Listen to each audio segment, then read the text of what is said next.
It began on a nationally televised political roundtable broadcast just as evening viewership peaked, with Congresswoman Jasmine Crockett, a sharp-minded former civil rights attorney turned rising star in the House, seated across from Fox News host Pete Hegseth, a man known for confident, aggressive rhythms of speaking and a penchant for framing debates as moral urgencies, and within seconds of Hegseth leaping into a question about her proposal to reform Supreme Court ethics. "Don't you think you're overreaching, Congresswoman?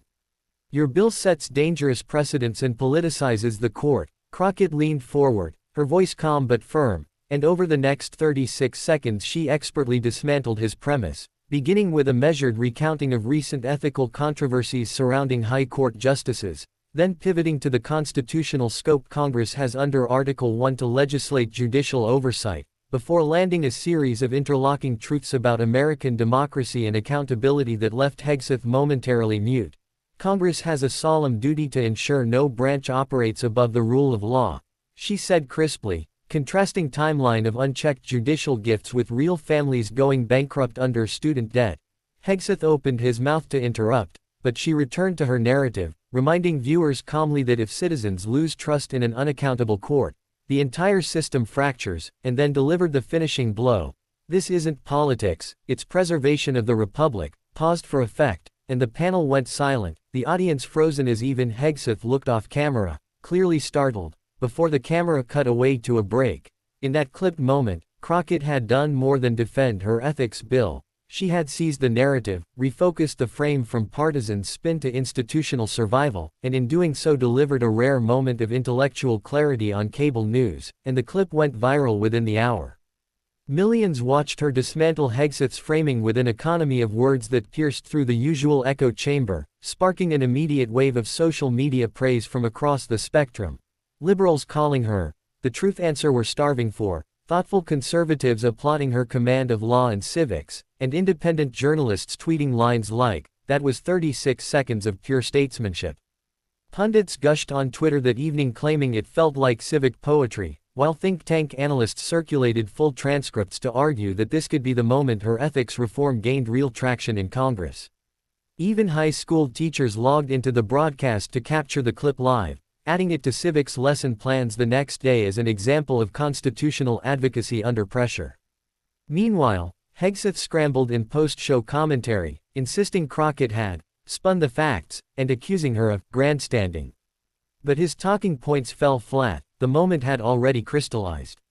Crockett's office reported a 300% spike in calls to her district offices the next morning, not angry ones, but from citizens expressing support or wanting to join efforts toward ethics reform. Fundraising emails from both Democrats and civic groups cited her appearance, and by midday she had scheduled a live-stream town hall to expand on her arguments for judicial accountability. The moment even caught attention on Capitol Hill. Senior senators from both parties began reaching out to her staffers, signaling interest in co-sponsoring related legislation, while procedural committees quietly reviewed her draft bill to assess whether it could be attached to a broader appropriations package. Within 24 hours, the Congressional Budget Office had preliminarily scored the ethics reforms as budget neutral, and legal scholars began publishing opinion pieces referencing Crockett's televised moment as emblematic of a shift in how public officials connect with judicial authority in the public eye. But more than policy, the clip catalyzed a cultural moment. In schools, law students discussed it as an exemplar of public legal advocacy. In boardrooms, executives shared it during ethics training. On TikTok, creators replicated her opening line, dressed in suits, echoing her voice. Podcasts invited her to speak not only on judicial reform but on how clarity can break gridlock. Crockett's team recorded the social media avalanche. Mentions spiked from 5,000 daily to over 500,000. Video plays soared into the tens of millions, and hashtag ethics under the mic began trending worldwide. But Crockett herself remained grounded. In live interviews in her private town hall she didn't inflate the moment. Instead she used it to outline next steps. Public hearings, expert testimony, bipartisan drafting sessions, and citizen input. She framed the televised exchange not as victory but as a provocation, not against an opponent but against complacency. In the weeks that followed, the House Judiciary Committee scheduled hearings where Crockett's calm, intellectual rigor shined again. Democratic allies and traditionally reserved Republicans alike publicly praised her composure and substance. Legislation gained bipartisan co-sponsors. Her once obscure ethics reform became a central policy conversation bridging ideological fault lines. By the time recess arrived, steps toward formal judicial oversight had advanced further than many constituent bills ever do in 2 years. What began as a 36-second rebuttal on live TV became a pivot, a rare example of how law, civics, and effective communication can shape public policy, and amplified a message that cut through noise and gridlock. Clarity isn't just discourse, it can be the catalyst for systemic change. What made Jasmine Crockett's takedown of Pete Hegseth resonate beyond the confines of a single viral moment wasn't just the intellectual precision of her response or the commanding stillness with which she delivered it. It was how effortlessly it tapped into a national mood of exhaustion with hollow arguments and partisan theater, and in the days following the broadcast, America didn't just remember the facts she cited, they remembered how it felt to watch someone bring the room to stillness without raising their voice. Suddenly, Crockett was everywhere, not by force of self-promotion but by demand. Clips of her response were re-aired not only on progressive media outlets but even international broadcasts and apolitical channels that rarely covered U.S. politics, and analysts pointed to a peculiar phenomenon. Despite the controversy surrounding ethics reform, polling showed a sharp increase in public support, not just for her bill but for the general idea that Congress had both the right and the obligation to ensure judicial transparency, and Crockett became a symbol of something deeper than political momentum. She became an icon of what truth delivered with clarity could still achieve in a media environment bloated with noise. Educational institutions jumped into the conversation too.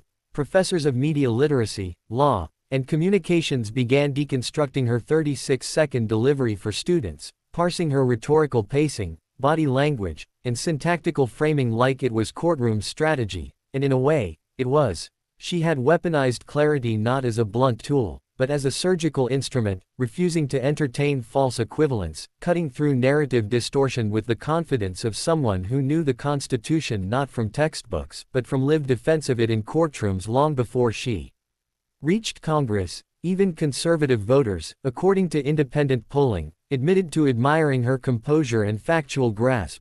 Even if they disagreed with her stance, many respected her unwillingness to condescend, mock, or interrupt, a sharp contrast to the often combative media personalities she was pitted against. Her staff began fielding interview requests from unexpected outlets, finance podcasts, tech panels, even corporate ethics boards, wanting her perspective not just on politics, but on public integrity, and Crockett, to her credit, didn't let the praise dilute the purpose. She returned again and again to the bill, to the citizens who had inspired it, to the principle that no matter the branch of government, power must be seen and accountable, and this discipline only solidified her credibility. When she spoke at a televised policy summit 2 weeks later, her opening words, "You don't need volume to be heard, you need clarity," were met with a standing ovation from a bipartisan audience, including several lawmakers who had been undecided on the bill just days prior, and the summit itself, meant to cover a range of topics, ended up centering on judicial ethics as Crockett's influence began to shift what had been considered a niche concern into a mainstream legislative priority. Within Congress, whispers grew louder. Would she be elevated to a key committee chair? Could she lead a caucus on transparency? Was she, as one op-ed asked, the modern-day Barbara Jordan we've been waiting for? And while Crockett remained focused, others around her began adjusting strategy to reflect her impact. House leadership began prioritizing hearings that reflected her style. Focused, policy-driven, and precise, while opposition strategists quietly warned against sending cable news figures to debate her again without extensive constitutional prep.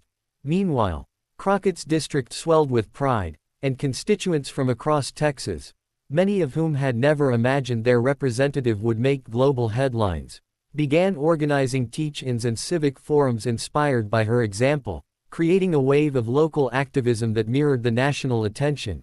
Grassroots organizers cited her as proof that deeply informed, unapologetic black leadership could not only hold ground on national platforms but reshape the terms of engagement.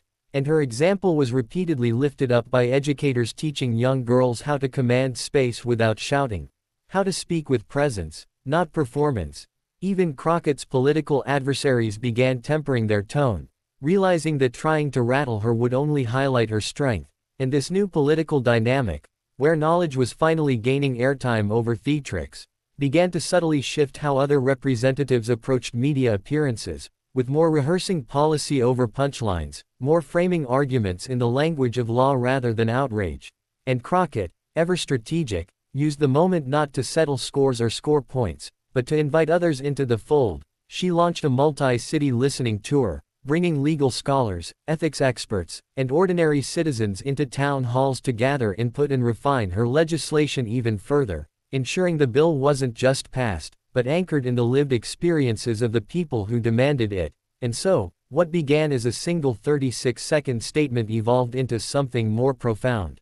Not a viral sensation but a cultural reset, reminding a weary public that precision, substance, and calm resolve still mattered, still worked, and could still change the course of power, not by shouting, but by showing up prepared to speak the kind of truth that leaves no room for rebuttal.